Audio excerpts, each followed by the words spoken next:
welcome to the show, welcome to the show. Here to give you knowledge that you didn't know. Put you on some game, now you got a buzz. You are now listening to Cannabruhz. All right, game time. Let's go.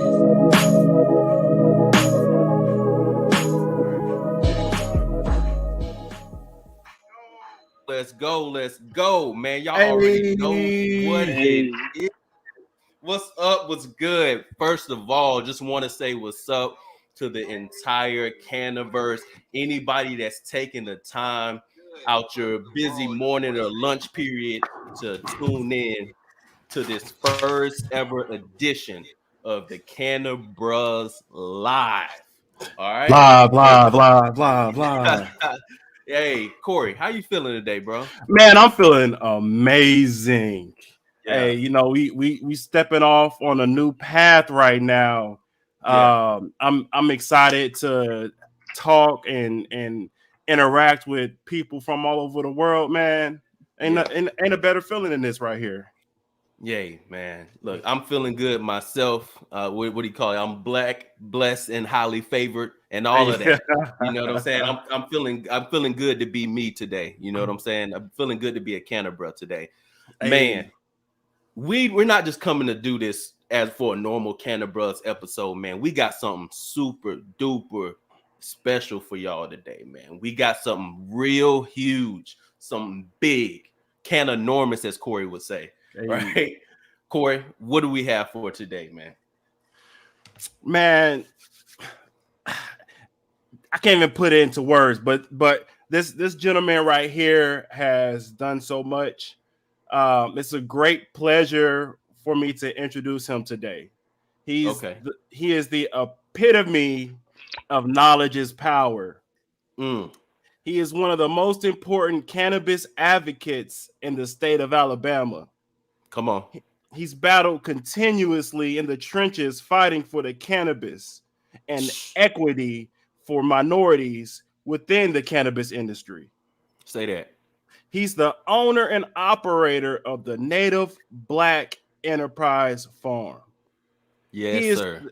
The creator of the Antoine Mortican Foundation. Let's go. He is the state of Alabama director for Minorities for Medical Mariuana. Come on. He's a member of Alpha Phi Alpha Incorporated. Okay. He is a proud husband and a loving father. And last but not least, he is my family. Hey. Ladies and gentlemen, today we introduce you to Antoine Mortican. Let's go. Appreciate the intro, brother. Appreciate the intro, man. I couldn't say it better myself. I could not have said it better myself, man. That was a major introduction. I appreciate it. It's a pleasure to be here with you, gentlemen. Yes, same. Look, we're excited. We're excited. Yeah, super excited, man. You know, we all the way out here in Texas, man. You know, I'm from Georgia, so that whole side is super familiar, man. But welcome to the Cannabruhz. Welcome to the Cannabruhz Live. We appreciate you just getting on with us to do this first edition of the Cannabruhz Live with us, man. Really quick before we start, I gotta say this real quick, man. Marcus makes music, right? And my boy, super talented producer who came through with the Cannabruhz theme. If you've ever tuned in to the Cannabruhz episodes and have heard that dope theme, that's all the production of this genius musician that I am lucky enough to call my friend Marcus Wheat. So, you know, shout out to Marcus, and y'all show Marcus some love. But man, Antoine, what's good, man? What's going on, brother? I'm good. Man, there's so much that we can get into. You know, we just excited to even get this opportunity, man. But you know, we come prepared, man, to go ahead and dig into everything that is Antoine Mortican, man. We would love to be able to have you show the people and tell the people about yourself. There was one thing, man, when we were doing the research behind everything, man. Good morning, good morning. We were able to do the research behind this, and I realized you didn't actually start in cannabis just professionally, right? So when it comes to my research, so you started in finance, right? See if I got this right. You started in finance and then into electrical engineering, right? And then Mm-hmm. somehow, I don't know how this happened, but somehow from electrical engineering, we got into cannabis cultivating. Bro, please tell us That's it. what triggered that in your mind, or what set it off for you to get into cannabis and cannabis cultivation, medical marijuana. Man, it kind of got to go back to the start of it all. I'm originally from the west side of Chicago. I graduated high school in 2000, what, 9-ish. I graduated from Manly Career Academy, if anybody knows what that said. It's on the west side of Chicago. But when I came down, I graduated from Alabama A&M University. That's where I got my bachelor's degree, my bachelor's electrical engineering degree from. When I first got on campus, like the energy and everything that was at campus and the people that I was kind of get in touch with, and then ultimately, it kind of came down to money. I started to do research on business finance, like, oh man, they may not make enough for me to be able to pay back this this student debt I'm about to Student go loans. into. So I needed to Right. find me something that was a little more, intriguing to me and challenging. And engineering just happened to be that path. Ultimately they got paid more than off. My passion was also in science and mathematics, so it was a no brainer for me. And I always love a challenge, man. Something that's a lot of people said that was going to be almost hard and impossible to get, and I happened to get it, even though it took me 5.5 years to get it. But best believe I got it and all the credentials to come with it. Yeah. Okay, 5 years, But man. yeah, it took me 5.5 years. And actually, while I was in college, that's when I kind of got my interest in cannabis. I just happened to write an English research paper, and they tell you to pick a random topic to do research on. And I happened to pick cannabis, and everything that was taught to me before actually doing research on that paper, it was pretty much taught as it was a gateway drug. It Mhm. has no use. Being from the west side of Chicago, I've seen a lot of unfortunate people out there that may be addicted to drugs and things like that. So I necessarily didn't want to go that path, and I figured cannabis was, the gateway into that. But after doing that research, man, I learned so much about the cannabis plant and hemp in itself and just the different uses of it. I started to go down that rabbit hole and just started to study the plant, and it ended up becoming a passion of mine. After about 5 years of studying and doing research on it. And shoot, man, a couple years ago, I just took a leap of faith and just jumped off into the space and found me a lane and got in it. Yeah, Man. man. Hey, That's man. Go ahead. Go ahead. No, that's exactly. Go ahead. Probably saying the same thing you were about to say. Yeah, man. First off, there's just so much to unpack there. You know, so the fact that it took 5.5 years, you know, as long as you finish, the saying that the path to success is not a straight line. Mm-hmm. That's the epitome of that. It's a lot of people. Some people might get through finish sooner. Some people may take a little bit longer, but you did it. And Right. the fact that you're willing to bet on yourself and take that leap of faith, that's a leap that not many people would take. Yeah. Hmm. Takes a And whole lot of discipline to do that. Yeah. and so definitely congrats to you on that.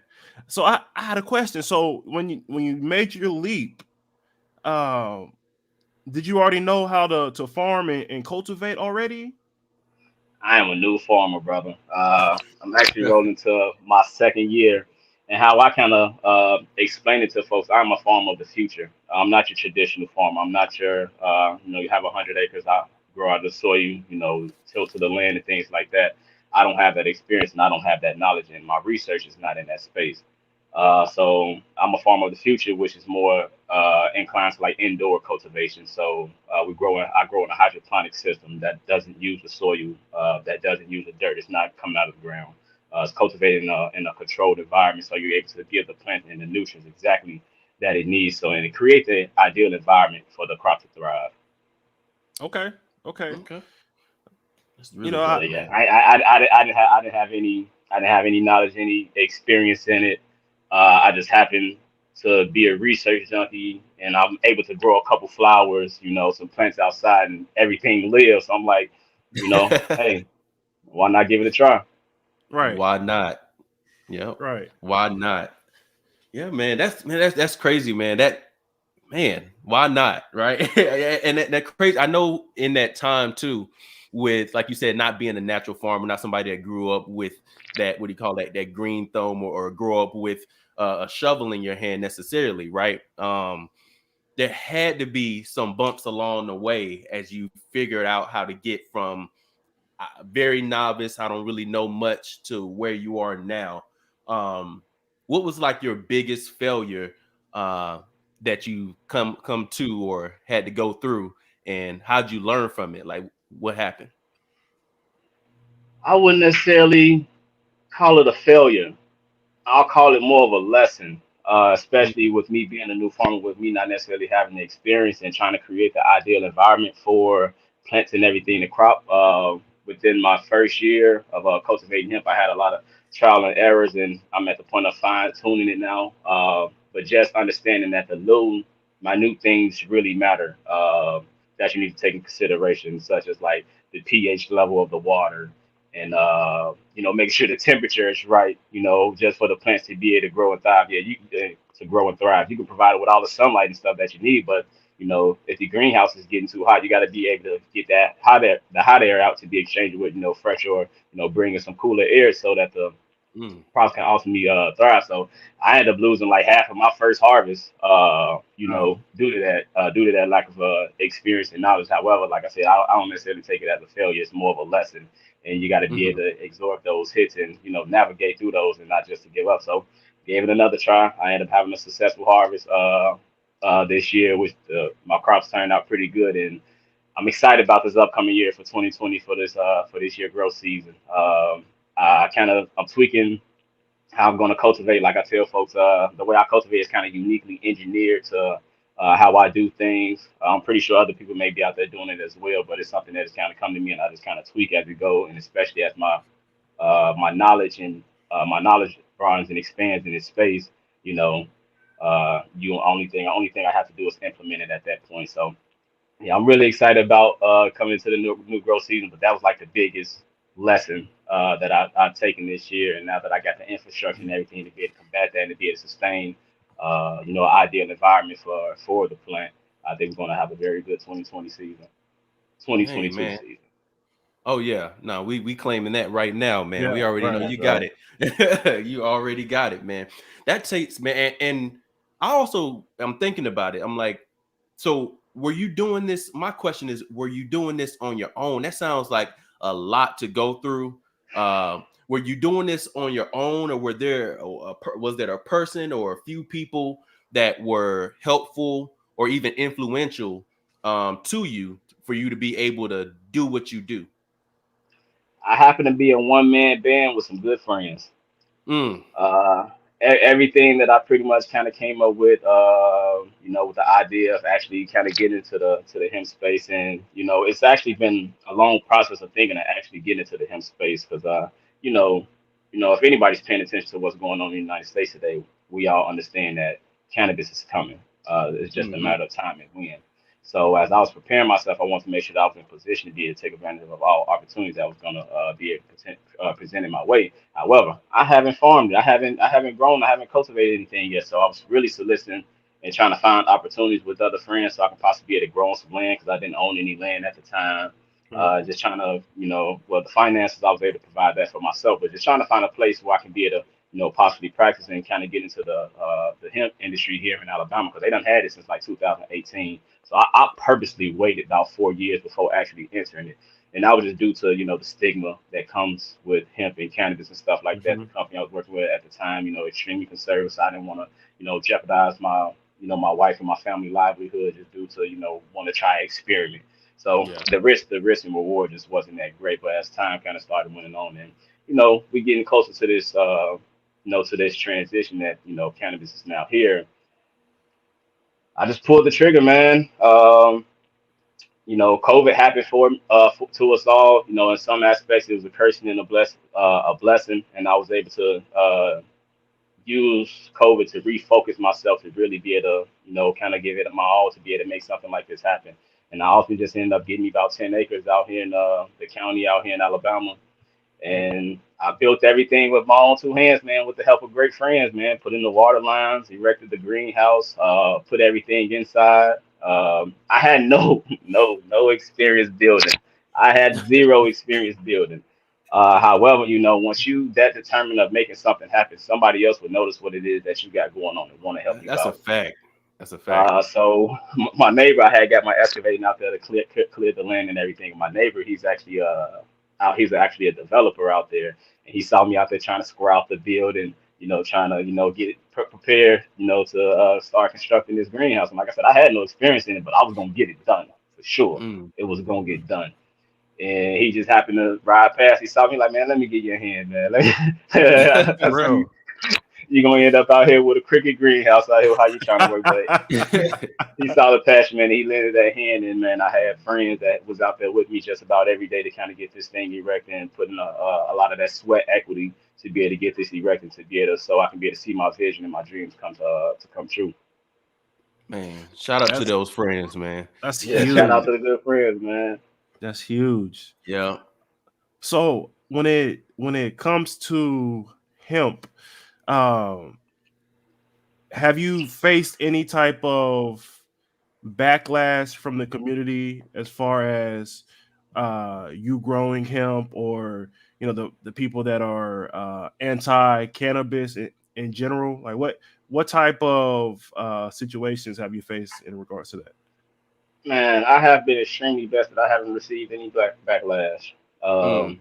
To what it is, I've been getting more support than backlash than anything. A lot of folks are just kind of starting to learn what hemp is and how it relates to cannabis and marijuana, which they all are part of the same family. But a lot of folks don't know or understand that. So some people come and talk to me, they kind of get enlightened once they talk to me, once I educate them on what hemp is and what it is that it can do and what it's derived from and all the great benefits that come with it.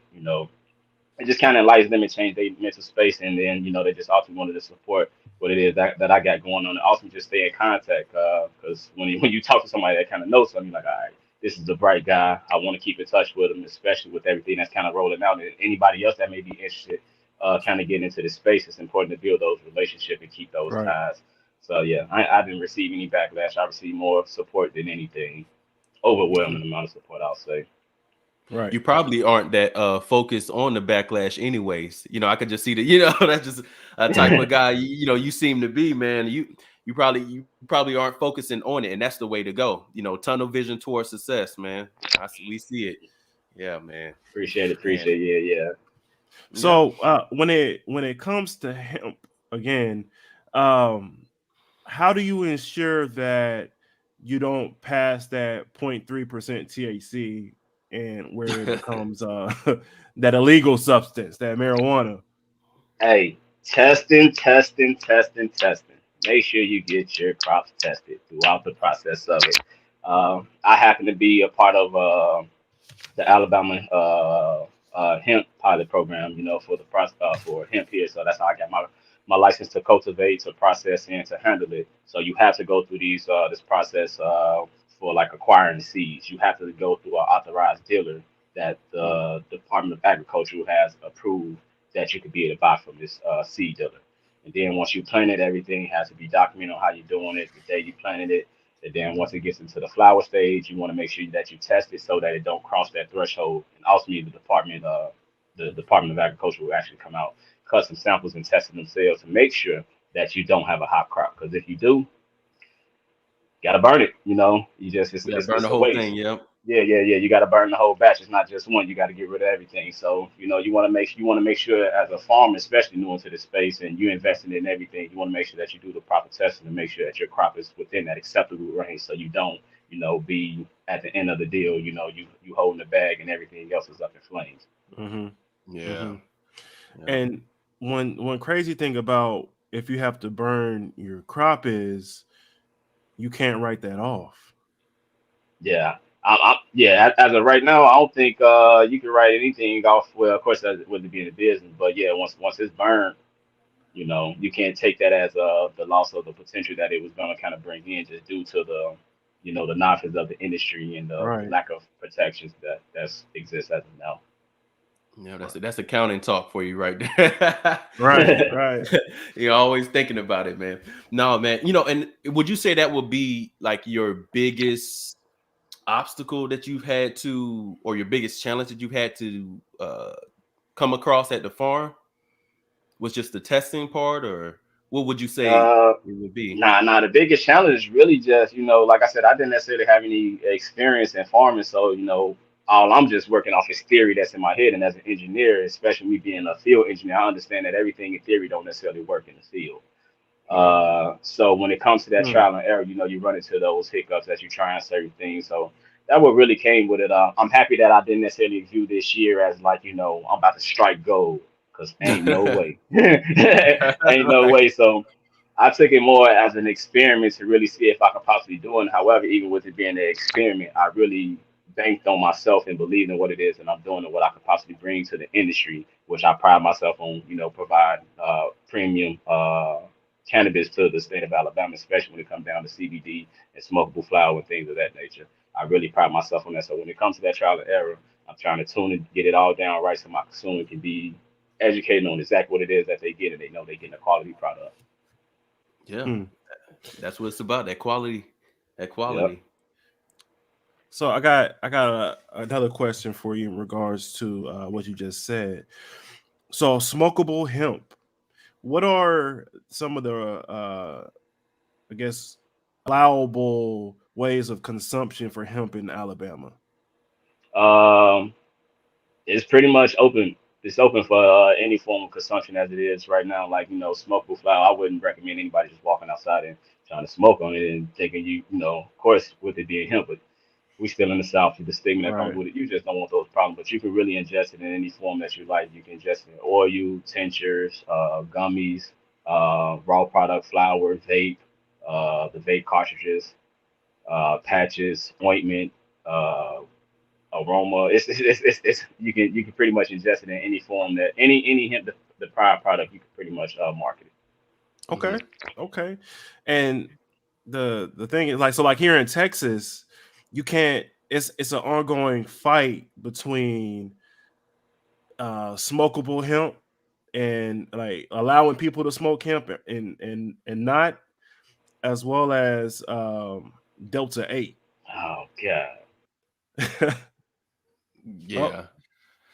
oh, Yeah. Delta 8 is a really big, Delta 8 is a really big issue here. And the crazy thing is that we keep going back and forth.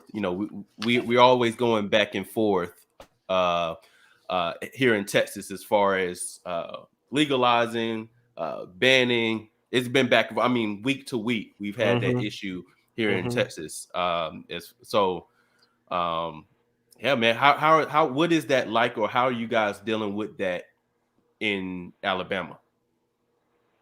All right. As of right now, I don't think we have any real issues when it comes to hemp deprived products such as like the smokable flower and things like that. I know Delta 8 was a real big topic here maybe about 6 months or so ago, that they were trying to ban Delta 8, but it's like I said, Delta 8, everything is deprived from the hemp crop, so it's kind of protecting the 2018 hemp bill. But other than just the attacks on Delta 8, I haven't known of any other hardship that we may have here in Alabama when it comes down to hemp and CBD. Okay. We need to move down to Alabama. Hey man, it's all pilot right now. Everything is fresh, so they really trying everything to try to kind of get it figured out. And then the women that are over the program, they do a great job with the pilot program. So they make sure they do all they due diligence. They make sure they check on their farms. They make sure that they follow up, and they make sure that the communication is there, man. So that's one thing I can say about Alabama hemp program is that they got some great people that's running it. That's Great. dope. That's great. That's really dope. So, I mean, you got a lot of stuff going on, So it's not just that you're out there, like you said, trying to make sure that the environment is right, you know, for those plants to grow and everything. You kind of becoming a big deal, man. Yeah, like Yeah, semi, man. yeah, you kind of becoming a big deal, man. So I know at this point, I know you and I kind of spoke before the live, and we were just talking about like I realize I have that impact now. Like I realize that the notoriety and some of the attention that comes with it is just part of the game, you know. Mhm. But in your words, can you tell us what impact you're actually looking to have with cannabis or medical marijuana in Alabama and in the community as a whole? Like, what are you looking to actually do? Man, that's a loaded question, but Yeah. the best answer I can give is inspiration. I want to be Okay. able to inspire and encourage other folks to be able to get into the space and know that it's an option and it is, a lane and something that they can do. You know, based off how the stigma is, everything that come with it, a lot of folks just kind of tend to stay away from it and think it's no hope for us. There's no way to kind of get into that space. And now that I'm actually in this space, and a lot of my friends and family and folks I don't necessarily know see what it is that I got going on, they always ask me, "How's you doing that in Alabama?" I'm like, "Well, kind of how everything is structured is for it to happen right now." And Mm, now I'm just kind of enlightening and educating people along the way so they can kind of be able to get into the space, or they get encouraged, or they get inspired, or if they want to do something with cannabis, that they may be able to create the next thing or get involved with somehow. Because cannabis and hemp, man, it can be used for so much versus just medical. And a lot of folks just like to smoke. Like I said, right. I'm an engineer. When it's all said and done. So it can be used for like building material. It can be used for insulation. It can be used for, it can create, generate power. It can be used for feed for animals. It could be used for a lot clothing, paper, Mm, books, rope, whatever. It got so many different uses and applications that it can be applied to that, my focus is not just, you know, medical marijuana and just cannabis consumption and just trying to make a buck. I really believe in this crop that the innovative uses that can come from this crop can be endless. mm. Man, I hope they heard all that, man, or they could rewind Yeah, it and play it back, man. yeah, Salute to you, bro. That's what it is, man. And they do. I am glad you kind of touched on the fact that there's so many different uses for hemp and cannabis in general. That's a huge thing because people do tend to pigeonhole it, like you said, to only Mhm. smoking. You can pretty much Yeah, smoke it, and and, mm-hmm, they, and they, and they that's put it it. in a certain environment, a certain arena, and mm-hmm. kind of demonize the plant. And we've seen that happen so much. I'm just glad you kind of spoke on that to where people realize that people like yourself are out here to make a positive impact with this beautiful plant. Yeah, So man, Yes, that's sir. huge, man. yeah. Yep. So got a question about the licensing process. So what is that process like to go from hemp to medical marijuana? All right. Now the rules are currently being written for that to be able to clearly lay out the pathway to be able to get licenses here in the state of Alabama. The commission is currently meeting, and hopefully they should have some rules and some rough drafts rolling out soon on how they plan on doing that. Only thing we got to go off base off right now is the actual bill itself and what it says that you're going to need for a cultivation license to be a patient, processing, dispensary license, and vertically integrated licenses. And then they're going to have licenses for like lab testing and crap, something else, but the rules hasn't been written as of yet. So for that transition from hemp to cannabis, license wise, I'm unsure. It's kind of uncharted, and it hasn't. It's currently in the process of being written, and that's why I'm actively doing what it is that I kind of got going on here in the state, and advocating for it to get more people involved in the process so they can be vocal and speak on how they want this program to turn out. Okay, okay. Um, Now can everybody? So, for instance, I'm assuming you'll be going for the cultivation license. Yes, sir. Are are you looking to vertically integrate, or you just want to stay as a All cultivation right. Well, license? my Mm. my personal goal is to go vertically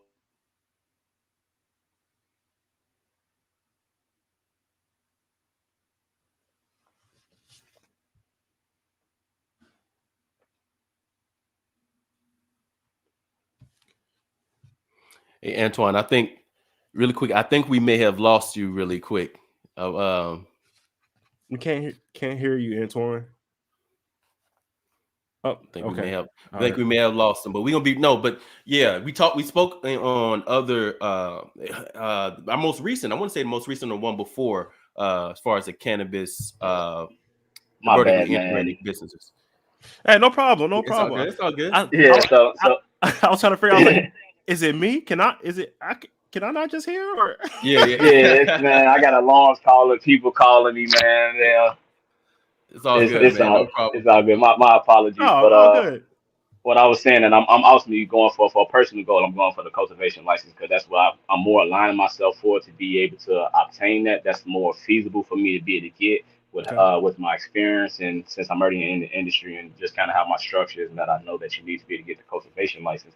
However, for the vertical integration license, I ain't got no money for that. You need millions to be able to kind of get those vertically integrated licenses. But I'm also inclined and open to working with like somebody that get a vertically integrated license that I have an agreement to possibly cultivate for them, at my farm and things like that, or possibly partner up in that space for the vertically integrated because they got different things that they can do that a single cultivator Mm-hmm. license holder cannot do. So Right, with the right. vertically integrated, they able to have several different dispensaries, 7 different cultivators, and things like that in different counties. So at that point, I could possibly become a part of their plan, but ultimately I still have my own plan that I'm trying to Right, execute.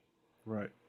Okay, Okay. and I do have that question about that. Now, you when you say partner up, are you looking for someone that kind of assists that truly understands the process, or someone to say, "Hey, man, here's the big bag. Here's a big bag. I want to fund this because I believe in what you do, and I hmm trust you and believe in what you can do with it. To not only just give me my ROI, but also how you can take this to another level. So, what kind of partner are you looking for? Since we could put it out Yeah, there. now I'm actually open to both, and when it's all said and done, the love is in the details of the deal. It's just about how everything is kind of structured. So, for those, I get a lot of interest in what I got going on, especially with investment and, potential partnerships. And partnerships, I'm also looking for somebody that's experienced in the space that can help what I have going on right now and be able to, help me kind of get to that next level. Or somebody that truly absolutely believe in what I got going on and have this tremendous amount of this tremendous bag for me to be an investment so I can be able to get the infrastructure together, so I can be able to build the team to be able to sustain in this industry and in this space for years to come.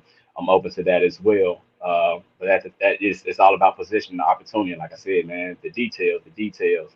Yeah, Right, it's right. always in the details. I hear you. Always in the details of the deal. All right, man. Yeah, man.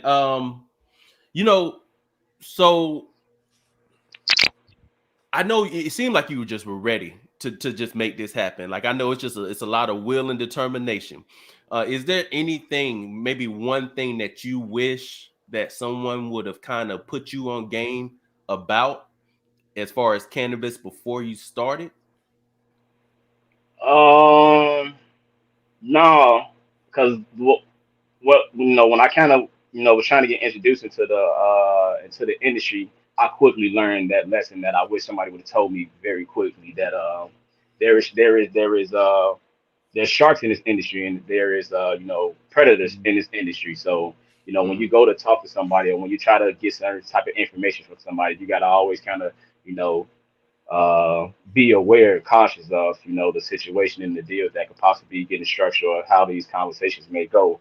Um, 'cause like when I was trying to get into the industry before I even bought the land, before I even pulled the trigger on getting licenses and everything, I was just trying to find somebody that I could talk to that was knowledgeable in this space.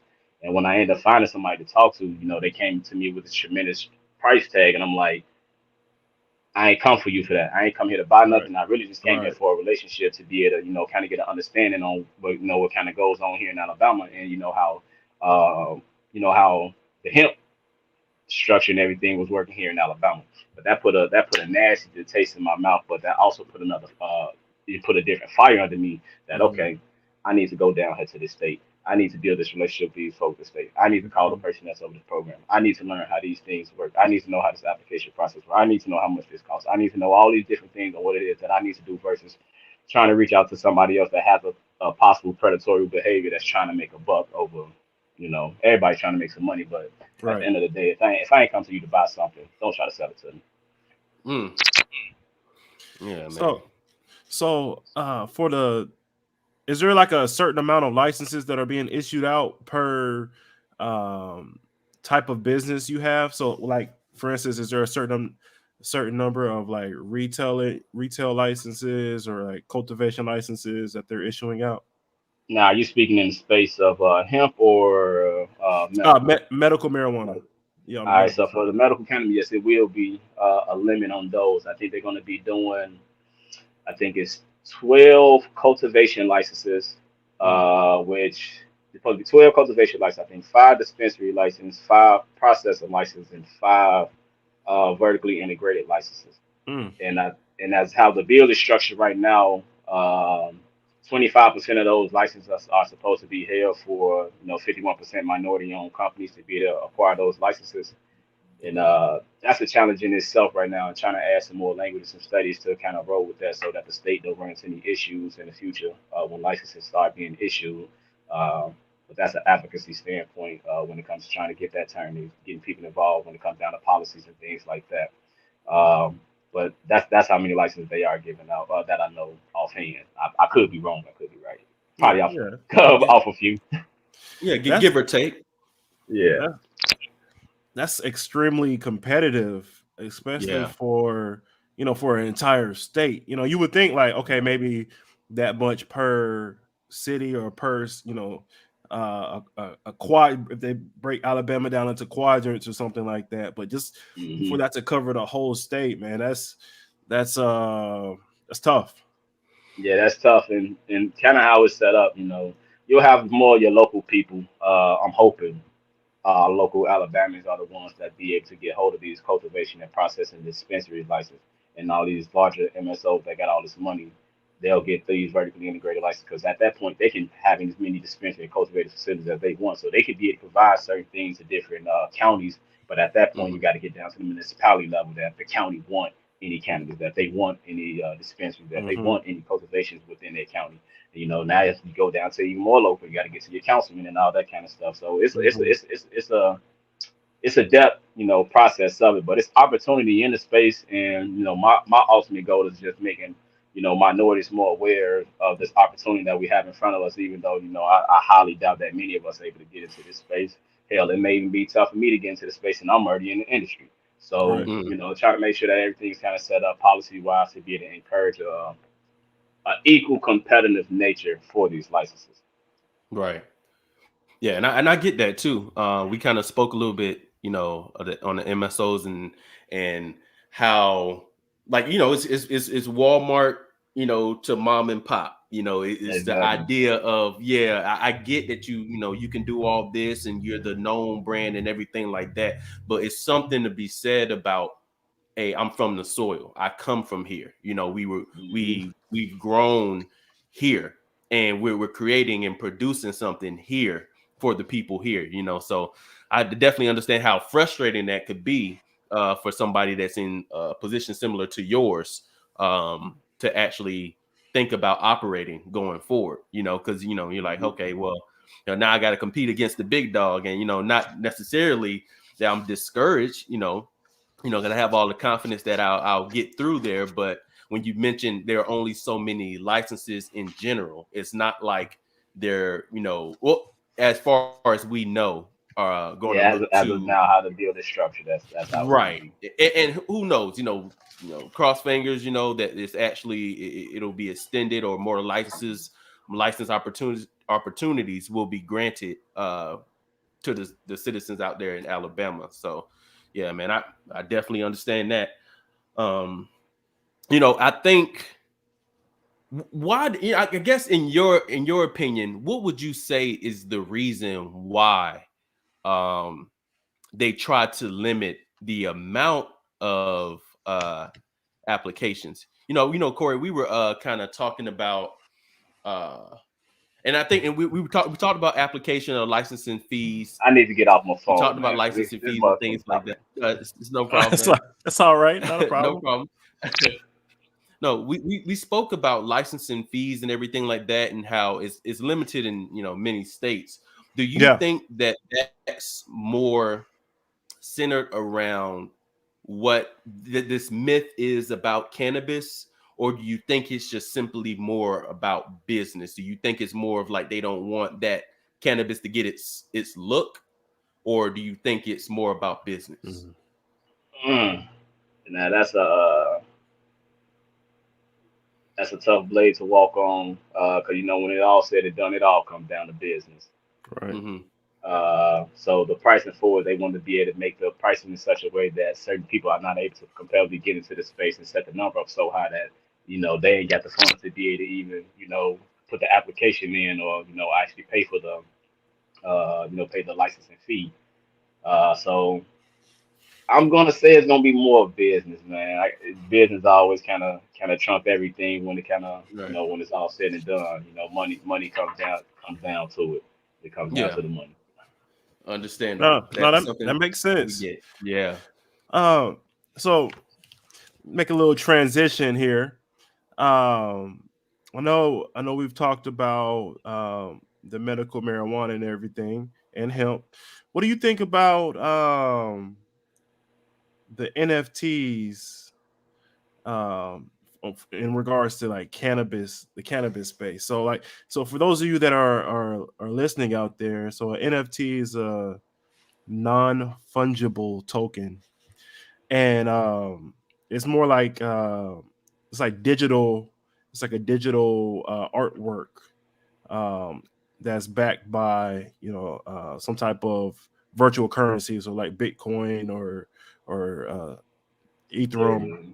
Right, right. Mhm. So, what do you think about um, I guess how that would work with cannabis and everything? Well, just like cannabis, man, it's the future.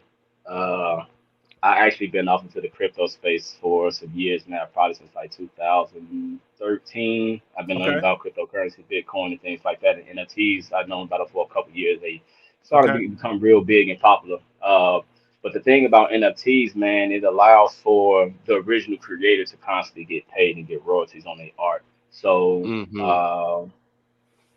what we call it, a crypto art.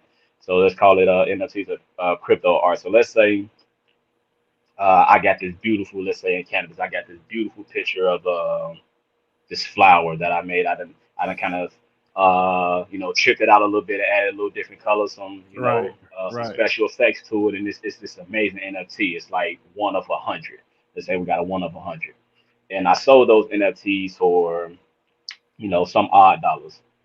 The creator of the NFT gets paid on that original sale of it, and then as that NFT is constantly sold, after that they get royalties off of oh each wow, transaction. So yeah, that's a unique thing about NFTs and crypto art, that it's the ledger, the blockchain of it, that you can always trace it back to the original creator. And that's what's unique about cryptocurrency in itself, that everybody had this ledger to be able to track and see how much Bitcoin is going here, Ethereum is going here, how many app is going here, how many right, Litecoin, whatever coin it is. And the same thing is with NFTs. Once you send that digital art to a different wallet, it's always tracked within the blockchain in the ledger. So you can always authenticate the art that you have, and that's going to be the most important thing. Because a lot of people ask like, well, why can't you just take a screenshot of it and I got the art? Well, that's like saying what's a famous art, Picasso or something like that. Let's say yeah, Yeah. you got a original Picasso, and let's say you got a replica of something that Picasso done created. Which one holds more value, especially after you get it authenticated and you're able to hmm trace it back to the original creator of it? It's authentic. But if you got this replica, this screenshot, you have something that's worthless. And right, I wouldn't necessarily say worthless, but it's not worth as much as the original. right, Mhm. right. And Do It's you do it's, you it's a think lot of that different ways. yeah. And I guess my question too is, how big of an impact do you think that's going to actually have on the cannabis movement itself, versus being something that the art creators, and the Mhm. artists themselves would actually be able, because be able to benefit from? Do you think it'll actually have some kind of positive effect on the movement? Yeah, I think it'll have a extreme impact on the cannabis movement and stuff, especially when we come to start talking about money. And now a lot of folks in the cannabis space are unable to put their money into banks and things like that. So let's say if they want to put it into cryptocurrency, because there's different ways to kind of keep Mm. up with Mhm. that in that way. And you know that can get a Yeah. little sketchy, but that's always a way to be able to kind of maneuver and manage your money. Also, create investments to be able to create more returns of your money and use your money in different ways and different platforms versus just putting it in the bank. Now, I'm pretty sure the banks ain't they not foolish. They kind of coming up to the speed of cryptocurrency and things like that Mhm. as well. So that's why I say it's the future and it's coming and it's going to be a more sophisticated blockchain when it's all said and done when it comes to these banking institutions and these individuals, especially those in the cannabis space, because some form of currency is probably one of the biggest challenges that we currently have in the industry and especially in the medical marijuana industry and space as well, since they can't put their money in the bank, so they folks getting robbed for different kind of things and Mhm. fees. Yeah. Let's say if you could pay your bank fees. Let's say you could pay your tax fees in Bitcoin. That's a more safer way to make a transaction versus going into a bank with a duffel bag Right. full of cash trying to make a deposit when you can get robbed outside. Right. Right. Right. And there's actually a great point about that you make about people having to store their cash inside their business because banks aren't allowing them to utilize their services. Yeah. You know, uh, what do you think about the Safe Banking Act? The Safe Banking Act, I supported, and also my organization, Minorities for Medical Marijuana, actually supported as well because we have several members in different states that have fallen victim to burglaries and robbery and things of that nature. And the Safe Bank Act would ultimately allow the banks to be able to participate in this space. Some folks got the good and bads that come with it, but ultimately we need the Safe Bank Act. We need to be able to get this money into the banks and be able to put it in a protected environment. Because right now, Absolutely. well, a lot of us may not know, but when the winter come around, Christmas roll around, Thanksgiving roll around, it's that season. People are hungry, trying to provide for theirs and trying to eat as well. It's cold outside. It's that season. So when folks Hmm. kind of roll into that robbing season, folks, that predatory behavior come out and they're looking for a easy victim. And most cannabis dispensaries and owners happen to be that, or cannabis establishments happen to be that because they know it's a lot amount of cash in there. Right.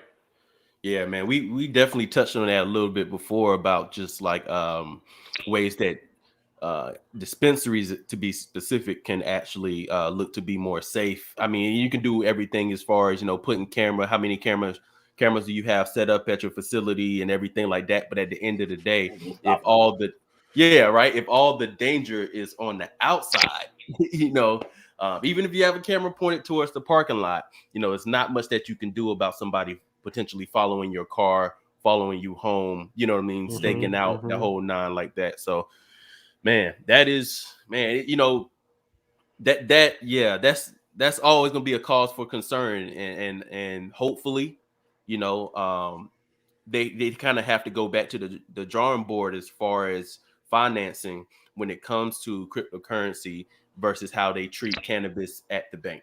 Um, Right. and Right. yeah, it's just a matter of time. I guess we'll see how that plays out. All right. Yeah, yeah. So, The future's so Yeah, coming. it's coming.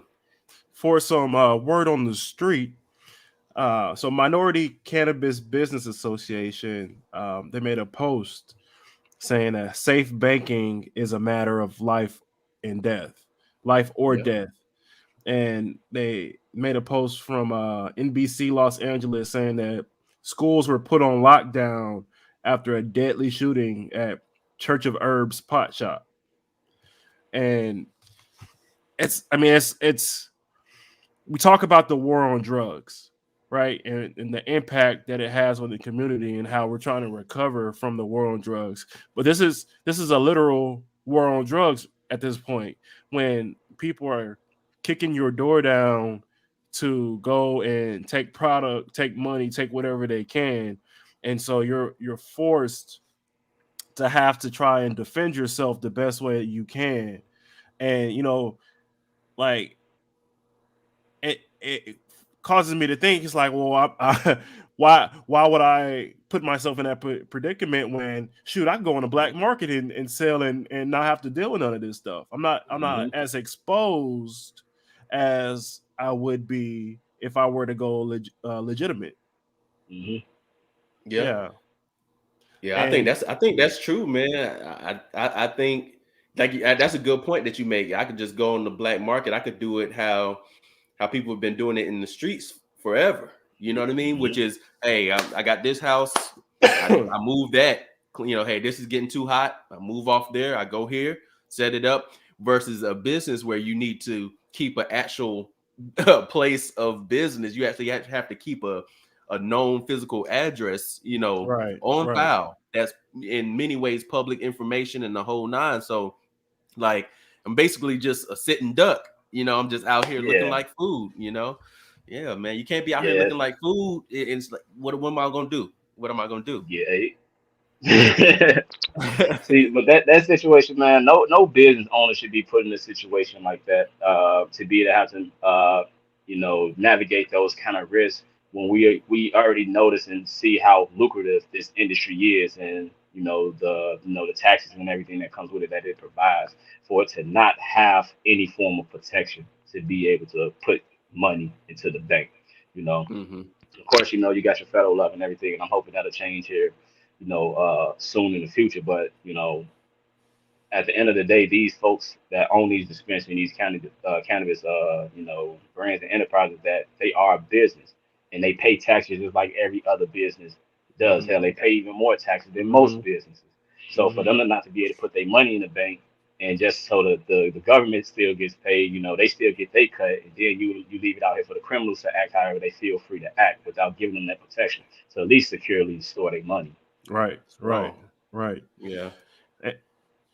And it kind of goes back to what we talked about earlier when you were saying that like if you had a hot crop, you got to burn the crop, right? You're not getting any type of you can't write off the loss, take a loss on the product, and it's the same. So like can't forget about insurance, kind of non-existent. Exactly. If there's no insurance for your business and no insurance on your product, and someone kicks your door down and takes all, I think I saw $5 million worth of product was taken from a dispensary in Cali, somewhere in Cali. Crazy. And that's your livelihood right there, and you can't get that back. So I mean, it's just it's wild, man. It's and if most folks will go out of business. A lot of folks end up closing their doors and end up having to walk away. That's the war. And the ones that are traditionally that are normally affected are the mom and pop shops. Of course, local people. They are the ones that's predominantly affected and targeted. MSO or the big corporation with these versions, they have the funds and to be able to take the hit. Hell, they probably even got the funds to have security there 24/7. Yeah, that's what I was gonna say. They probably got the money to hire the local police department to stand guard. Doing closing hours. So a lot of mom and pops and small businesses do not have that kind of funds and resources to be able to exhaust in those kind of situations. Right. And that's without the right legislation being passed. And that's where it's pretty obvious that's where the war is. The war is not always being fought on the streets. That war there is being fought, in court. That war is being fought there, because if you could just simply, by legalizing this or allowing this or introducing a new bill where different terms are stated as far as banking alone, that could save lives, not just literally. Not just I mean, 5 million is a lot or whatever, there's always going to be somebody that's going to try to get you, right? But I mean, man, you literally are saving lives. In the back. You put your life on the line to protect that 5 million. And I'm gonna put my life on the line to get it. You know what I mean? So you see the dilemma. You see what we got the choice you got to make. Think about it, because somebody will die from this. That's what I'm saying. Like, let's say I go to the range, okay? like I try to make sure, hey, Okay, that everything I own is safe. So if you Yes, come, protected. you come into something that I own, I'm going to defend that. But at the end of the day, whether it's your life or mine, it's still a life that's being lost. It's still somebody's Unlawful. mother that's waking up without a son or a daughter. And what then? All because of legislation. So yeah, It man, could have all we been don't prevented. could have all been prevented, and really been prevented before you even have to put a cop car on the corner. Before you even get Yep. to that part right there, it could have been prevented. Yeah. So, Yeah, yeah. man. I'm Yeah. I'm definitely just excited for the banking act to be approved, but also when it on the virtual side, just like can you imagine like in a virtual world in the metaverse or the virtual world being able to like everything that cannabis could do, like what if people are able to like experience cannabis virtually somehow? I don't know how that will work. I don't know, but I'm pretty sure it's going to be some virtual sessions going Yeah. around. yeah, Yeah. like that's just crazy. And I think because it's such a new concept, the virtual reality world and the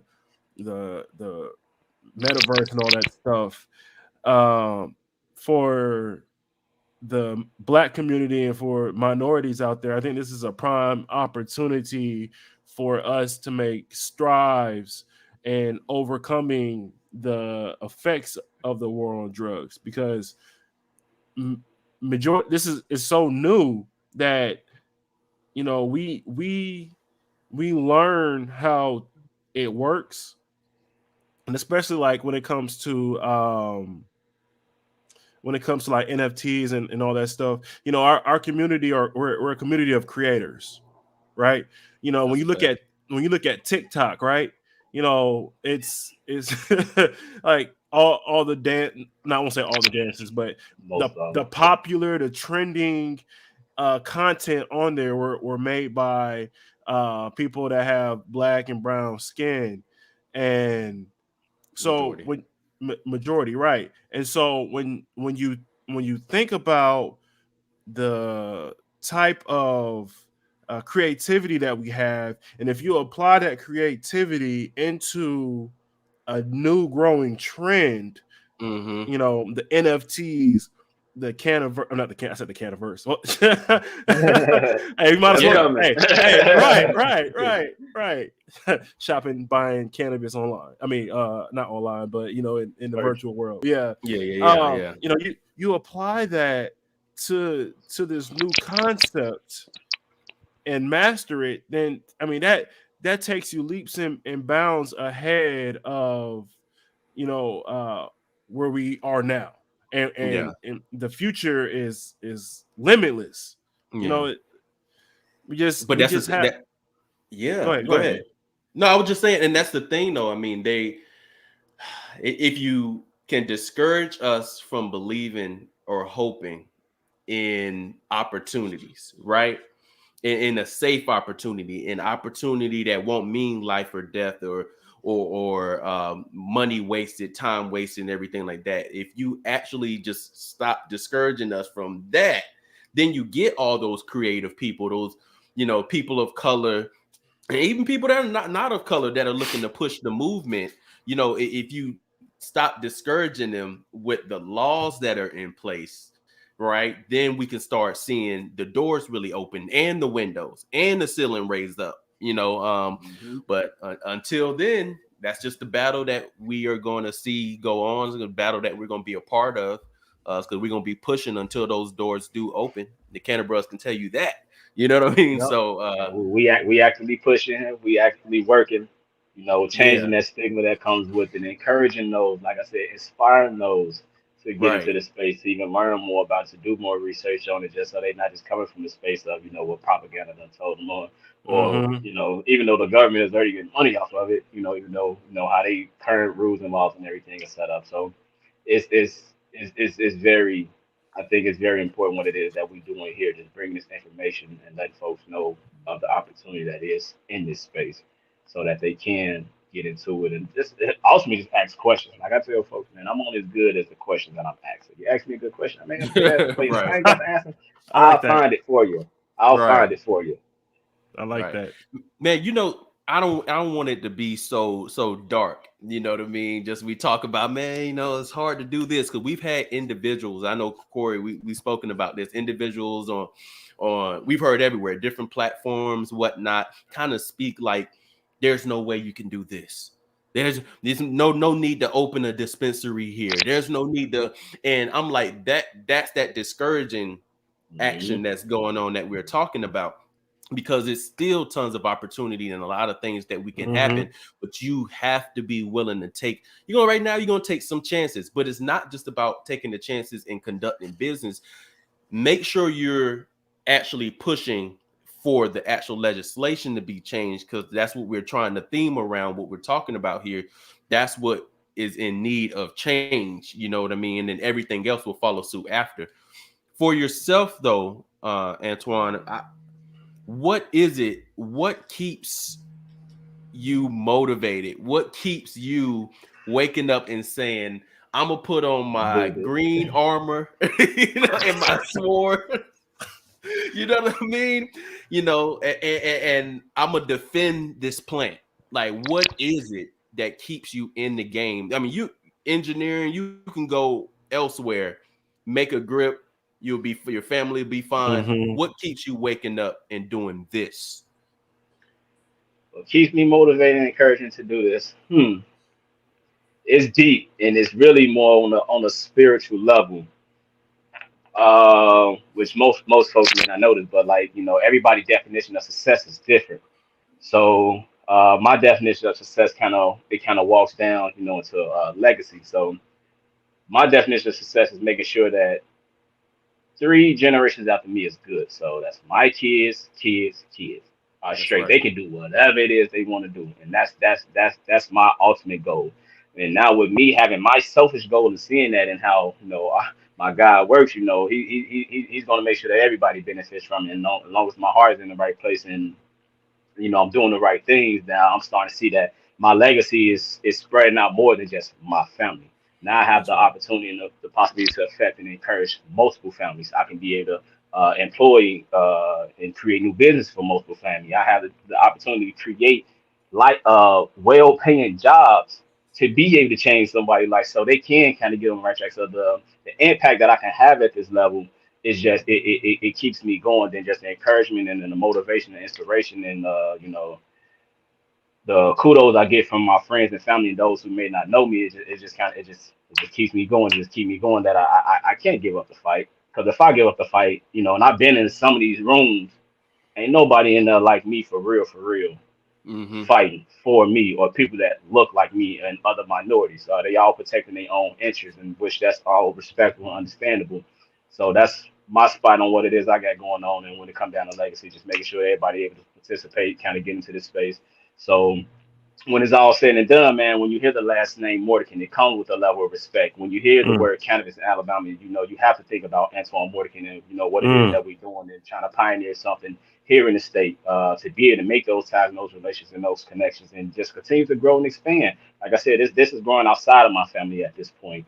And just the future that I see within the feasibility of the victory that we could have, I gotta keep going. I gotta keep Gotcha. going. Absolutely. And bro, and we behind you too. We like, 100%. we'll tell you that we absolutely are behind you. Is anything that we can ever do, I want to put that out there on live, right? You let us know. Like, absolutely, bro. We really do appreciate it, man, what you're doing. And it's not, I know sometimes just that hard work and you're the only person up and you're a one-man band and everything, but I you're get it done supported, man. though. Yeah, you're Yep. supported all the way from Texas and a bunch of other places that I'm sure will let you know and give you your flowers, in due time. But man, you got to keep going. I mean, even in this moment right now, like I've never thought about cultivation so much on the personal side. Like I've never thought about that so much before today. We've thought about how we can help the cultivators, and I'm gonna do my accounting, but I mean, you really have kind of shined a light on to how possible that is for anybody. So if I do want to take resources that I have and get with my wife and get with my family and go into it, that we actually have that opportunity, we can do that, which is kind of crazy because I did have that conversation with my in-laws actually already, who have come to me like, yo, we got this land, trying to figure out what to do with it. You know, family wants to be involved. I know exactly who I'm calling. I know exactly who I'm calling. Hey, I'm on the first plane out. Come on, I got you. Yes. Hey, you know I got you, man. We gonna have to fly you out and get together on that for real, man. Now, we're talking about impact. You can do this by yourself and you can do the one-man band thing forever. But you actually are part of some other things you have going on as well. Can you tell us a little bit about M4MM, what you guys are about, and how you discovered them and everything, man? Tell us more about them. All right, so M4MM, Minorities for Medical Marijuana, is a national organization. I think we're international now. I think we got a chapter in Canada. But we pretty much provide resources, information, knowledges to encourage minorities to be to participate in this space. So we got several different programs that we kind of we roll out that we do pretty frequent, like expungement clinics to be able to, for those in those states where it's been decriminalized, that you can be able to get your get certain things expunged off your record or whatever else that come with that. Then we have like webinars called like Soda Land, which my brother Stanley Atkins, he does that every month. He does a webinar just kind of keeping folks up to space on what's kind of going on in the hemp space and learn about the different things on what you can do to soda land. Another thing that we do is especially CBD and cannabis education, which is probably one of the most pivotal and important things as of right now. Is educating those, and especially our elders who has been fed this propaganda that the evenness of cannabis, which is completely a myth, it's false, it's untrue. So to be able to provide this education and resources to them to be able to educate them along the way. Then ultimately, man, just uniting everybody in this cannabis space, especially minorities, so that we can be able to work together and creating a supply chain that we can be able to work with each other to be able to ultimately prosper in this space, in this industry. Man, that's what's up, man. Yeah, I mean, we've done our research a little bit about M4MM, man, but definitely need to get more involved. And the work what you guys are focused on doing and the opportunities that you're giving to tons of minorities is huge. It's much needed. It's everything that we don't hear about too much. It's those exact things that we don't hear about, to help individuals who need to take a step up and after maybe a step down or so, man, I love that. I love hearing about that, man. And we kind of got started here in Alabama. Like I've been a member of Minorities for Medical Marijuana for a couple years now, and we haven't had a chapter here in Alabama. But how I ended up getting involved, my mom's husband, he sat on the board for FMM, and then after talking to me, he kind of learned what it is I got going on. Like, man, this individual here, I'm going, man, this my son. I'm gonna help him however I can. So he also ended up connecting me to the organization, and I just kind of played the background and just kind of learned and just kind of picked up things as I went along the way. But then when I also made the leap to get into the hemp space, I ended up linking up with this organization, ACIA, Alabama Cannabis Industry Association.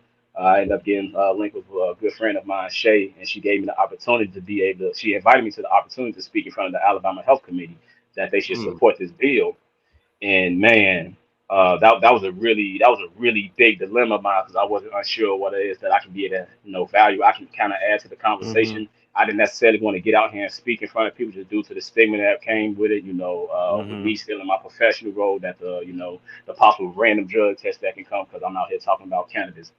Just the stigma, everything that kind of rolled with it. But I prayed about it, and the Lord told me go speak, man. And when I got down to the state house and actually got in front of the health, when I was just observing the room, we wasn't in there, especially for advocating for cannabis, medical cannabis. Only black folks that was in the room was those that served on the commission, was a few, and those that were actually working at the state house. Nobody else was there but besides myself in that room to support black farmers and black folks in the cannabis space, and ultimately, just supporting the bill. So when a lot Wow. of folks kind of got up there and spoke, a lot of them was just talking about the negatives of it, saying they got no benefits, that it still needs studies, that it's a gateway drug. One woman, she lost her child to somebody that ended up having a car accident, and that's an unfortunate situation. But she also said that cannabis was what that killed her daughter in the car crash, and because he had trace of THC in his body, which we all know you can have trace of THC in your body for 30 plus days. Right, right. Yeah. So it's just all about that come with that. But once I kind of got up there and spoke, I was kind of on the fence on switching up what I was gonna say, but the Lord touched me, told me stick to the plan, make sure you get up there and say what you said that you was gonna get up there and speak, and I just kind of spoke from the perspective of as a black farmer, understanding this bill that 25% of these lights supposed to go to go to minorities. I want to make sure that the commission holds firm to that, and then also that the commission was supposed to be a diverse group to be able to make these decisions, establish these rules and regulations for the state of Alabama. So I want to make sure that they hold, stood firm to that. Then I also just kind of share my story and my experience when it came down to medical cannabis. That I had an auntie and my mother both battled with breast cancer. My auntie, she also ended up beating breast cancer the first time. The second time around, it ended up consuming her life. And then my mother, Mm, she the one that told me weed is the cannabis is the gateway drug into all these other harsher drugs and things like that. She's the one that drove me around the west side of Chicago and pointed to an unfortunate individual on the corner, say if you do weed, you're gonna end up like them. You need to stay on this path. You need to do this. Those little scare tactics in that aspect. mm-hmm. So she was always against it. And then, just kind of through her experience, her sister experienced what she's experienced, and then when she experienced herself, battling with breast cancer, thank the Lord, my mother also ended up beating breast cancer. But, she was able to, use some form of cannabis to be able to kind of help her get through, through the process. Mm, And I had to get up there and speak, man. When I kind of spoke on that, I just, like I said, I observed the room and I quickly recognized we ain't got nobody in this room representing us. And I couldn't leave that room hoping somebody else was gonna go in there and mm-hmm. make it right for us. So, the Lord just kind of put it on my heart that I need to step up and take leave. I had no plans on being in the space I'm in now. I had no intentions on being the guy that I am, kind of somewhat pioneer what we got going on here in Alabama. However, I happen to have the strength and the energy and endurance to be able to kind of go forward and keep it going. That's why I say I'm hoping to be able to inspire somebody else to pick up the torch and, keep it Right, going. right, Yeah. right. Um, Yeah. but after I left, I knew that we need to get more representation down here in the state, and that's when I decided to reach out to the CEO and the chairman of Minorities for Medical Marijuana, see what needs to be done in order to found the chapter here. And they was very supportive of what it is that I had going on and everything that I was doing. And just from the conversation, they're like, man, you're already doing the work, so let's just go ahead and make this thing happen. Mm. So, and that's kind of how we end up finding the chapter here, state of Alabama for Minorities for Medical Marijuana. Mm. Man, that's dope. It is, and I find it interesting, like when people say it's a gateway drug, or like medical professions say like it's a gateway drug. It's not, it doesn't have any benefits, so on and so forth. But then they also say that there's not any type of study or research on it. So it's like, well, if there's no research on it, how can you say it's a gateway drug? Right. It Propaganda. contradicts. Yeah, right. Hearsay. It contradicts their statement. So, Hmm. and until it's legalized, or until it's in a status where it's it's taken off of Schedule 1 and put on Schedule 3 or 4, where you can now more research can be done on it, where you can really see the impact of cannabis or medical marijuana. Then then you can draw your conclusion on that. But like you said, they're just going off of propaganda and what's it called, marijuana mania. Oh, Marijuana yeah, yeah, madness. Madness. Thank yeah. you, thank you. Yeah. Marijuana madness. They're just going off of marijuana madness versus really doing the research and really seeing the potential benefits of it, or the Yeah. actual Hmm. benefits of it. Yeah. Yeah. That's Now, a fact. now, aside from that, how can people join M4MM or the Alabama chapter of M4ML? All right, to be able to join the organization, just go to minorities for medical marijuana .org and just submit an application. As if I remember correctly, the individual memberships are free right now. But if you're a business that's trying to join, I believe there is a membership fee with that. But if you're an individual, go ahead and reach out and join. Then once you join, all that information to get forwarded to me, and I'll reach out to you. Or if you want to reach out to me directly, I'm local, I'm accessible to all of those here that's watching here in Alabama. That's one way you can kind of go about it. Well, that is the way to go about it to be able to join the organization. You just go to the website and put in the application. Okay. Oh, Is there anything else as far as events that you guys have going on, maybe out there in Alabama that are coming up that people should know about? I try to host a monthly town hall meeting to kind of keep folks up to date on what's going on in the medical marijuana space here in Alabama with updates that come from the commission. They're supposed to meet this month, but they canceled the meeting for this month. So the next meeting won't be until January 13th, I believe, and that'll be after the Alabama legislation come back into session, which would be pretty interesting. I'm very curious to see how that's going to roll out and what information they'll have for us. But every month, I just try to host a town hall meeting, just kind of keeping Alabamians up to up to date and up to speed on what we got going on here in the state, and just providing education and resources to to the Alabamians. Absolutely. That's what's up, man. So, like, of course, just if you haven't heard them, we got it at the bottom of the screen. If you're watching this, that's Minorities, the number 4, medicalmarijuana.org. So you can be able to get involved yourself, especially if you're out there in Alabama or somewhere else where they have another chapter. So just getting involved, man. That's what it's about. A lot of people want to make that change. They want to be a part of the change, and sometimes they just don't know how to do that. So that's a little bit of help for you right there. Yep. I'm a resource. Connect with me. Yes, sir. Speaking to the source, speaking to the plug himself. The plug. Reach out. That's right. So just had a question about Native Black Enterprises. Like, what inspired you to come up with that name? All right. Feet on the shirt. Y'all ready? Yeah. All right, so I came up with the name Native Black Enterprise. I came up with the idea of the name back in 2016 during the presidential election with Trump and Hillary Clinton. Oh. And the company I was working for, I hate to keep saying that they're extremely conservative because a lot of folks there are not conservative, but the company overall is extremely conservative. And there was a lot of folks in the company that was very ignorant. Very ignorant, That's when it was real popular saying if you're not happy here, go somewhere else, leave this, go back to your own country and all that. That's when it was real popular. And and it just came to me like I wish somebody would tell me to go back to my own country. Like this is my land. I am a native of this land. So I just kind of played off on that and just saying, Native Black. I'm originally from this land. That's why my logo is a tree with roots in it because I am rooted. I am soil. I am here. This is my home. So.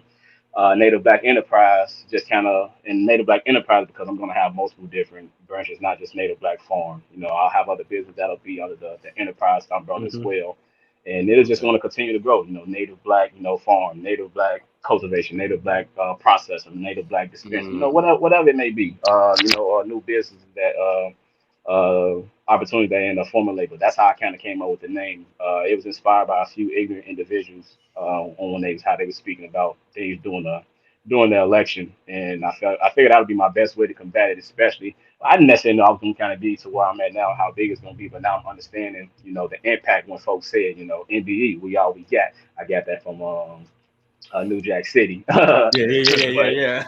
Yeah, but it kind of just rolled off. So I kind of played it with it for some time, and I thought about it. And then when the opportunity came about for me to go ahead and get everything established and set up that entity as a business, I already knew what I wanted to name it.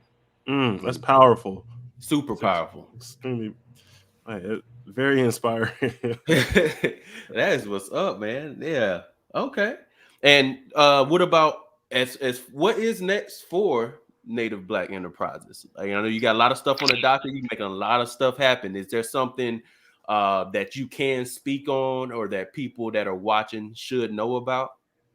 Well, this year for this upcoming 2020 growth season for Native Black Enterprise, we're gonna we're gonna be scaling. I didn't use my full facility last year due to I was building it at the same time and kind of got late in the season. So this year I plan on packing that thing out. I got a few more genetics and strains that I'll be cultivating this time to be able to provide local Alabamians with some of the most premium CBD flower that they can possibly find in the market. Okay. You know.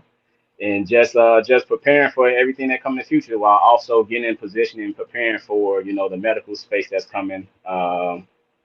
Also, me right now, I'm focused on the hemp and the production of CBD, but at the same time, Okay. like I said, I have 10 acres that I have for my farm, and I plan on using some more of the acres to be able to cultivate.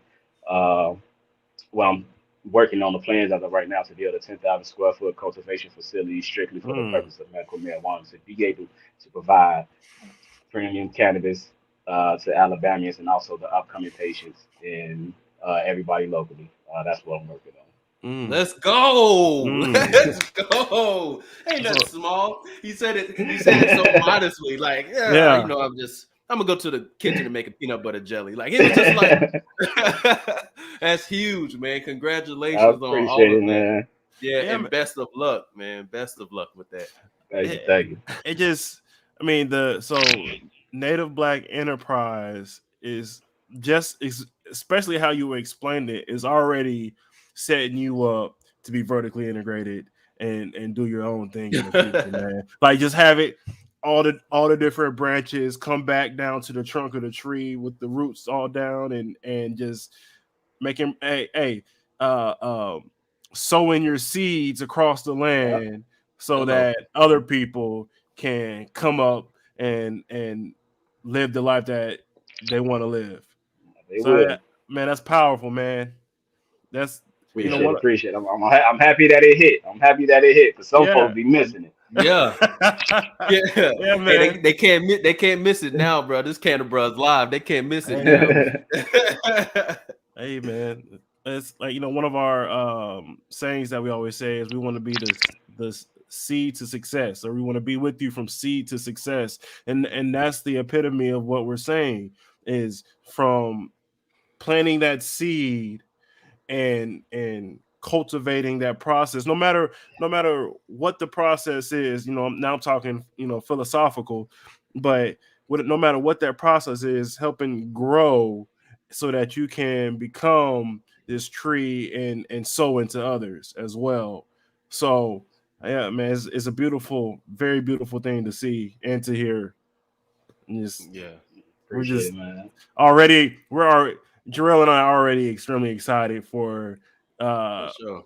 for Native Black Enterprises 5 years from now. We're excited now. Yeah, We're already Yeah, thinking 5 years from now, like, dang man, like game yeah, changer. it's up there. yeah, It's up there. yeah. And It's up where there.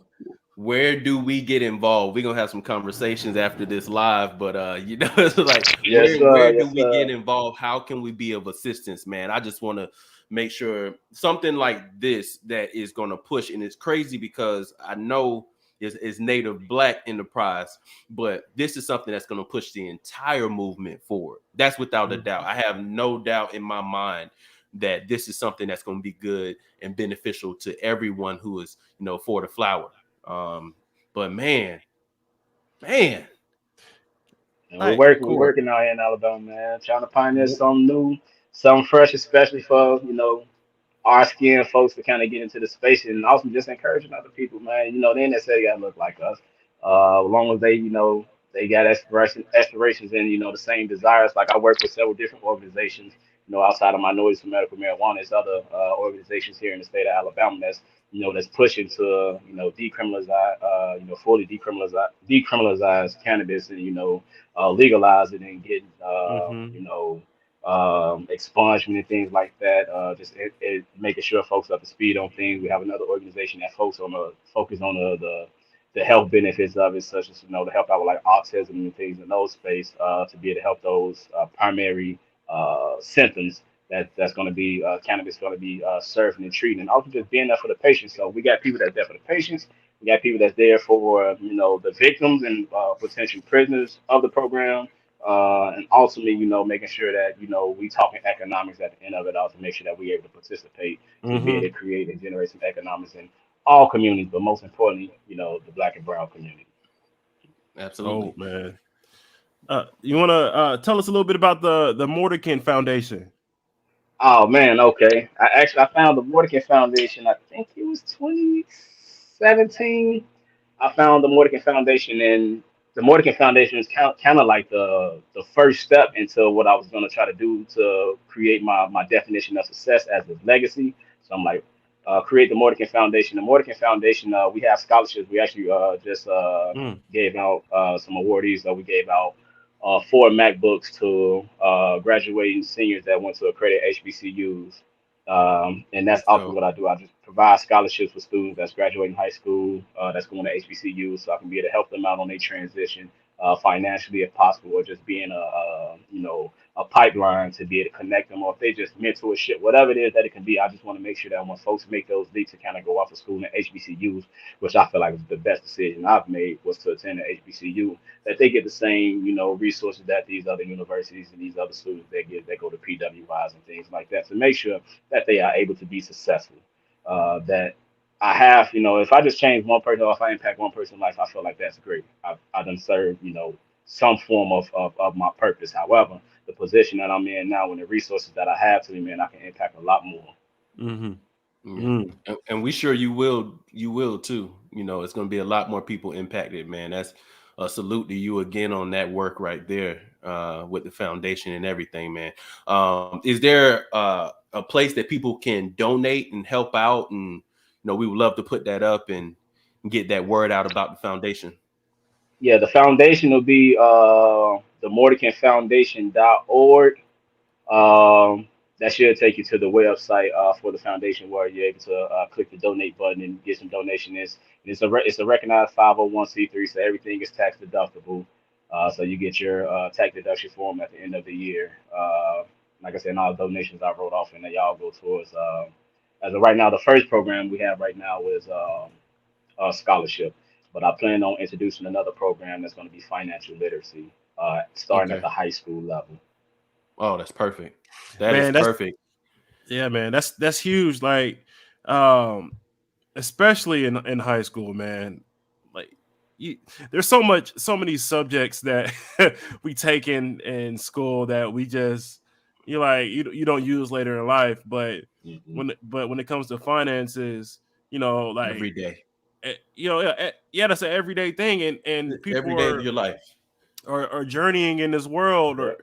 that have no idea how to use finances, anything about finances, and tearing their credit up. They're putting themselves in, Yep. in predatory situations where in the long run they're hurting themselves more than they're helping Hmm. themselves. So that's Hmm. huge, man. That's huge. Yeah, yeah, yeah. Yeah.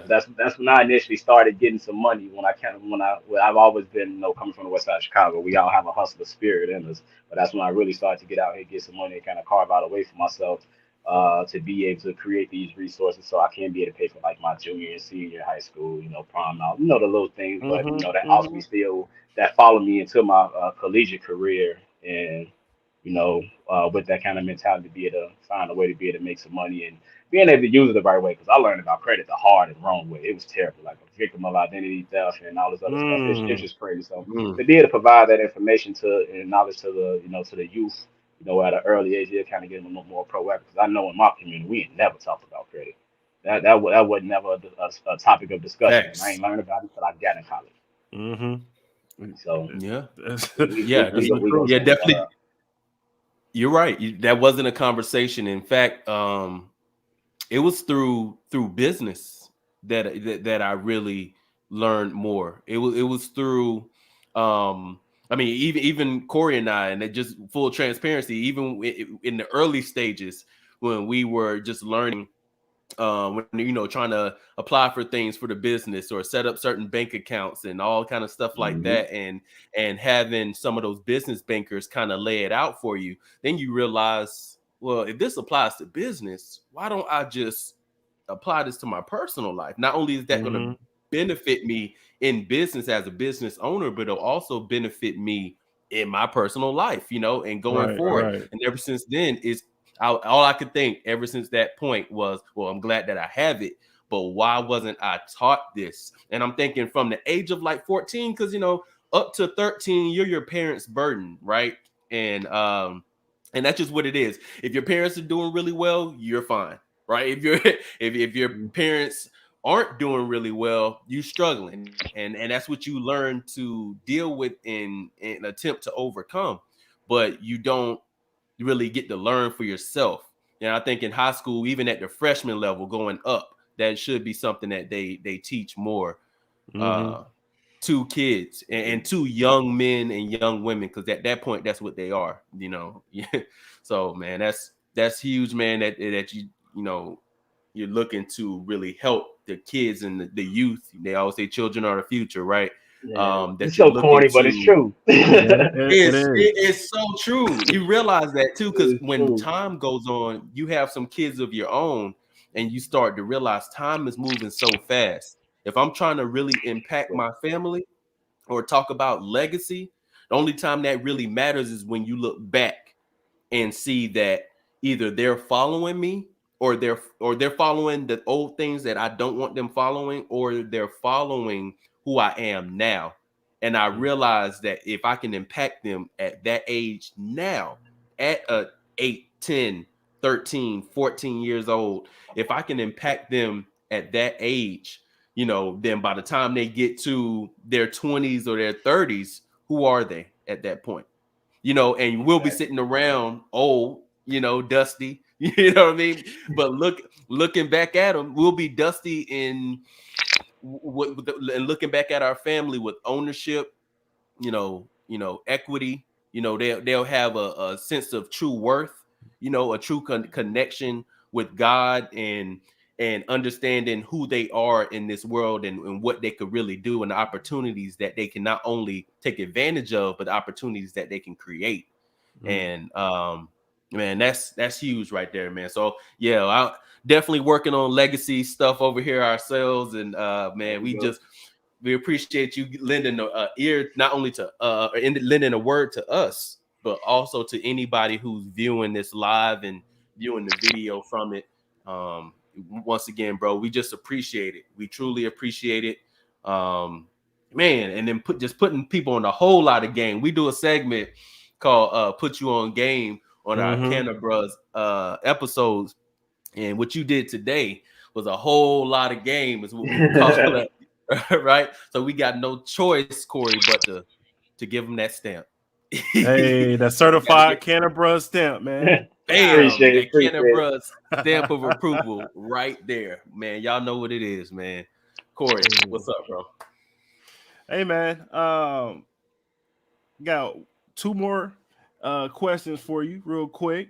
So for somebody that is looking to get into the cannabis industry, what advice do you have for them? Have a strong team, have strong finances or financial support, and you have to have an incredible work ethic. You have to have incredible work ethic. This industry, hell, farming is not meant for those that have no work ethic. But any business wise, you're gonna have a work ethic to be able to overcome the hardships when they come in, to be able to navigate those tough times, to be able to continue to put in the work when you necessarily don't see any rewards from it. Which I'm one of them guys. I ain't seeing no reward. I'm in the hole. Everything, everything is a loss. So you gotta have that desire and that work ethic to be able to continue to push forward to get through it. And like I said, most importantly, your team. Like I'm happy to be in a unique position, which I'm in Alabama. I'm here in the South, and a lot of folks don't necessarily have the flexibility and the freedom that I currently have to be able to kind of get off into this cannabis space. But however, I have a lot of folks that I've been tugging at their ears, for the opportunity that's coming about. So now I'm structuring my team in such a way that those that want to come on with me can be able to win with me as well, and kind of sharing some of this sharing some of this pie with me. So you want to make sure that you have a strong, trustworthy team that has a phenomenal work ethic. When I say work ethic, like the guys that was out there helping me build my brand, we out there from sun up to sundown to make this thing happen. And they wasn't asking for anything. I made sure they was fed and stuff like that. It didn't come with any money, any incentives, or anything like that. Besides them helping me achieve my vision. That's the kind of people that you want around you and behind you. Absolutely. Powerful, man. Yes, sir. Oh Yeah, man. man.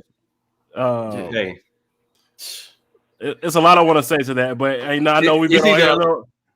I was gonna We say could it's go all either day, man. yeah. Yeah. Man, Yeah. this is a conversation that I hope that we can extend into other conversations, not only for podcast sake, but also business sake, but also just for the overall advancement of our people. Um, I hope that we can help advance and push through for the movement as an entirety.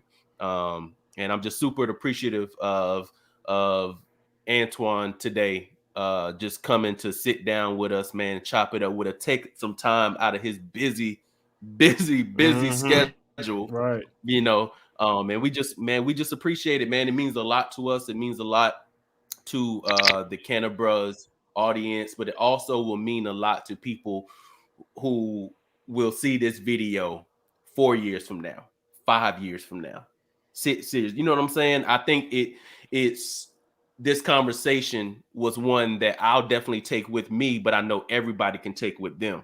It's something that's timeless and definitely priceless, bro. And we just appreciate you, bro. That's it. Yeah, We just it's a appreciate pleasure. Thanks for having me. it. For Yeah. those who want to reach out, try to find out where I am. You can, Oh if yeah. you're on LinkedIn, you can find me on LinkedIn at Antoine Mortican. I'm also on Facebook, Antoine Mortican as well. And I encourage everybody, especially if you're listening from Alabama and you want to keep up with what's going on here in the state of Alabama when it comes to cannabis, follow the Facebook group M4MM Alabama chapter. That's the letter M, the number 4 MM Alabama chapter.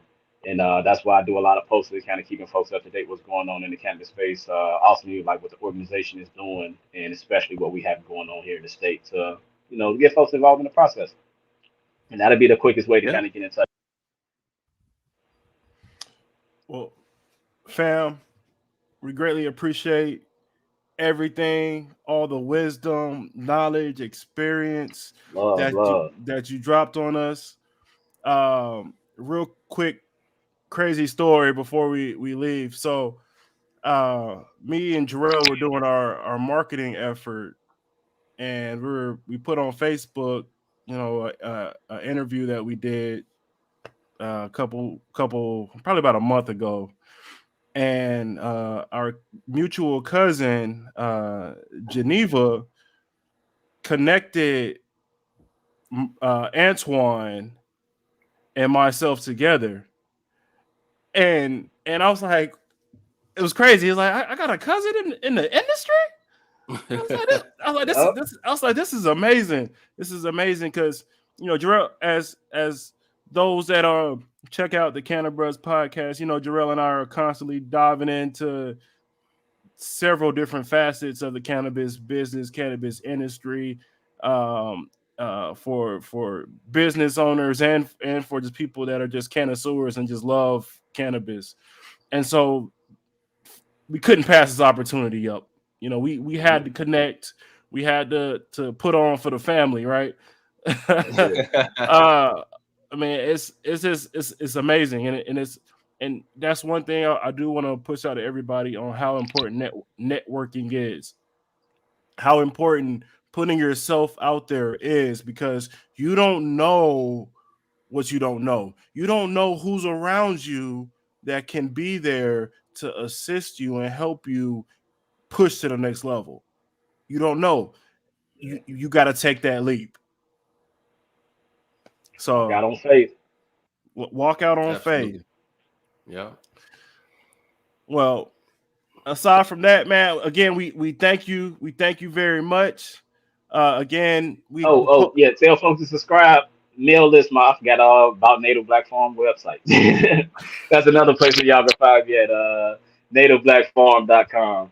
oh, hold on, we're gonna get it on there. We're gonna get it Let's on there get it for on there. Nativeblackfarm.com, right?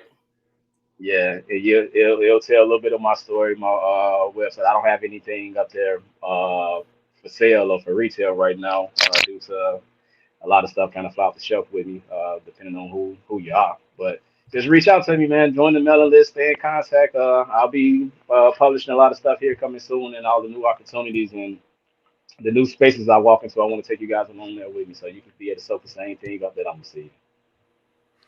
Absolutely. Growing together, man. Man, we appreciate you, man. We definitely appreciate you. And you know, hey Corey, I need you to give that proper send off, man. I need a proper send off for the family, man. One time. All right. Hold on. Let them see that nativeblackfarm.com real quick. There you go. Y'all see it? All right. Look below. We also got it in the comment section. All right. Well, make sure that you support the movement, everybody. Those of you, no matter if you're in Texas, Alabama, in the U.S., support the movement because collectively, teamwork makes the dream work. Okay, so make sure you support the movement. Hashtag support the movement. Hashtag more black faces in green spaces. Hashtag more brown faces in green spaces. Hashtag Harvest AF. Cannabruhz, we're sponsored by Harvest Accounting Firm. We there to help you accomplish your dreams from seed to success. So make sure you follow us. And then lastly, hashtag, I forgot I was supposed to say hashtag Harvest AF, and the AF stands for Always family. Always family. Antoine, we come up with the AF on the fly every time. So it's always freestyle. It's always freestyle. We try to challenge ourselves. Hey, but thank you again for tuning in, everybody. Thank everybody for the support. Antoine, again, blessings. We'll be in touch constantly. So don't worry about nothing, man. We got you. We're gonna support you, man. All love, man, Jim. I appreciate it, man. It's good to be here. All right. Hey, well, with that being said, drum roll, and we out. Hey. We out. Welcome to the show. Here to give you knowledge that you didn't know. Put you on some game, now you got a buzz. You are now listening to Cannabruhz.